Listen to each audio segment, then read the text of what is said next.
Welcome back to day 38 of our Java course. Today we are going to dive into something that sounds complicated, but it's actually super cool. Recursion. Recursion is when a function calls itself to solve a problem.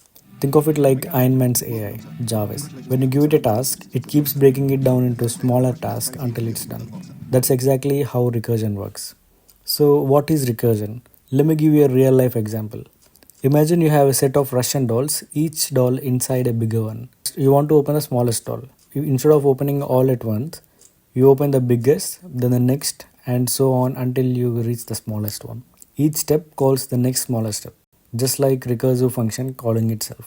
In programming, recursion is used to solve problems by breaking them into smaller versions of the same problem.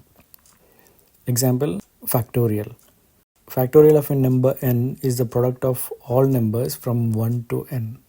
For example, 5 factorial equal to 5 into 4 into 3 into 2 into 1, which is equal to 120.